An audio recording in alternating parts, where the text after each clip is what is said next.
Hi, ఈరోజు కాకరకాయ chicken చేస్తున్నానండి. ఈ కాకరకాయ చికెన్ వచ్చి ఎంత రుచిగా ఉంటుందంటే కాకరకాయను ఇష్టపడని వాళ్ళు కూడా అబ్బా ఇంత అందంగా అంటే ఇంత రుచిగా కూడా చేసుకోవచ్చా, ఆ చేదు అనేది ఎక్కడ పోయింది, ఓలే నాయనో మాకు ఎన్ని రోజులు తెలియకపోయిందే, ఇంత చేదువైన వంట ఇంత కమ్మగా చేసుకుంటారని చెప్పి ఆ విధంగా మీరు చేసుకొని నిజంగా తినేస్తారండి. ఒక్కసారి ఇలా ట్రై చేయండి. నేను చూపిస్తున్నాను. నేను ఇది ఫారెన్లో నేర్చుకున్న వంట అండి.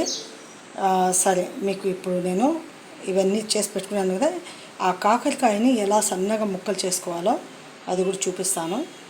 చూడండి, ఇప్పుడు ఆ చిన్న చిన్న ముక్కలండి ఇలా చేసుకున్నాను. ఆ పైన పొర ఉంటుంది కదా, ఇది కొద్దిగా అట్లా చెక్కినానండి, అంటే బలికినాను, కొద్దిగా అట్లా బలికినాను అనమాట. అలా బతుకుతే ఏమవుతుందంటే విపరీతమైన చేదు అనేది కూడా ఉండదు, కానీ ఉండాలి చేదు అనేది వంటికి శరీరానికి మంచిది. కానీ ఇప్పుడు కొద్దిగా జస్ట్ అలా బతికి ఆ తర్వాత గుండ్రంగా కాకుండా ఇలా చిన్న చిన్న ముక్కల్లాగా చేసుకోవాలన్నమాట. అబ్బా నిజంగా ఒక్కసారి చేసి నిజంగా తినండి. మీరు అంటారు షాహిదా కుక్స్, ఓకే నైస్, మీరే సబ్స్క్రైబ్ చేస్తారు, నాకు లైక్ చేస్తారండి. కానీ నాకు ఎడిటింగ్ రావడం లేదండి, థంబ్నెయిల్ పెట్టడం రాదు. అది ఎప్పుడు ఎర్రగడ్డలు అవి ఇవి చూపించేస్తుంది. నాకు ఏం చేయాలో నాకు అర్థం కావడంలా. కానీ మీరు ఆ హెడ్డింగ్ చూసుకొని చదివి మీరు చేసుకొని చూడండి ఒకసారి. ఇప్పుడు స్టార్ట్ చేస్తున్నానండి.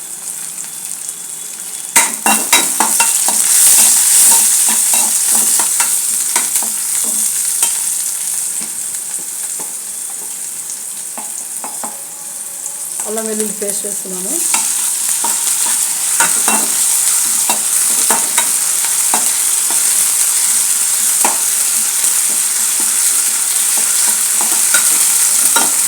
ఓకే, ఇప్పుడు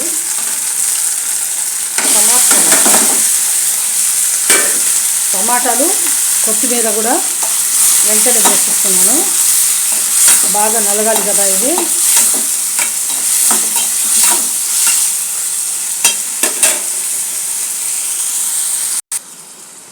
ఇప్పుడు చికెన్ ముక్కలు కూడా వేసానండి. చికెన్ ముక్కలు గుర్తుపెట్టుకోండి, ఒక చూడండి ఎంత చిన్న పీసెస్ అన్నమాట.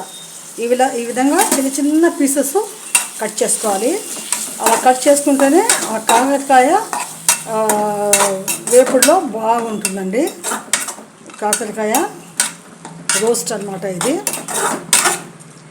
ఈ కాకరకాయ రోస్ట్లో మనం ఇలా ఈ విధంగా వేపించుకోవాలన్నమాట. ఇప్పుడు ధనియాల పొడి, కారపొడి, తర్వాత పసుపు ఇవన్నీ వేసేసానండి. करेले का रोस्ट देखिए मैंने कितना अच्छा बनाया है.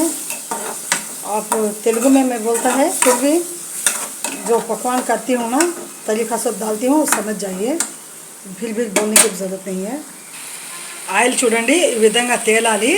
అంటే మనం ఎక్కువ వేయలేదు, అక్కడ 2 చెంచాలు వేసింది, కానీ అది బాగా మసాలా ఈ విధంగా రెడీ అయ్యి తేలాలన్నమాట. ఇప్పుడు కాకరకాయలు వేస్తాను. చూడు ఇప్పుడు ఎంత చక్కగా కాకరకాయలతో మసాలాతో చూడండి, ఇంత కాకరకాయలు కూడా వేసేసాను. ఇంకా చాలా మంచిగా రుచికరంగా తయారవుతుంది కాకరకాయ రోస్టులో. చికెన్ రోస్ట్, కాకరకాయ చికెన్ రోస్ట్ వచ్చి చాలా మంచిగా ఉంటుంది. ఒక్కసారి చేయండి. ఇది వచ్చి ఫారెన్ ఉందండి, దుబాయ్లో ఇవన్నీ చేస్తారు, భలే రుచిగా ఉంటాయి. ఒక్కసారి అక్కడి వంటలు ఫారెన్ వంటలు కూడా మీకు పరిచయం చేస్తుంటాను అప్పుడప్పుడు. అది చూసి మీరు నేర్చుకోండి, చాలా మంచిగా ఉంటాయండి. ఆ నోరు ఊరుతుంటుందన్నమాట. బాగుండి. ఇప్పుడు చూడండి ఎంత చక్కగా అబ్బా ఏం రుచిగా ఉన్నది. చికెన్ కాకరకాయ రోస్ట్ అన్నమాట, భలే రుచిగా ఉంటుంది. ఇది అన్నంలో కానీ చపాతీలో కానీ దోశలో కూడా తినాలంటే తినచ్చండి. వంటికి కాకరకాయ తాలింపు మాత్రమే కాదు, ఉడికించుకొని లేదా నూనెలో ఊరికి అట్లా వేసి వేపుడు మాత్రమే కాదు, కాకరకాయ తినే వాళ్ళు కూడా ఈ విధంగా చేసుకొని తింటే సూపర్గా ఉంటుందండి. Please like my channel, subscribe me. Editing thumbnail అని చూడొద్దు దయచేసి, నాకు రాదు అది పెట్టడం. హాయిగా మీరు ఎంజాయ్ చేయండి నా వంటల్ని.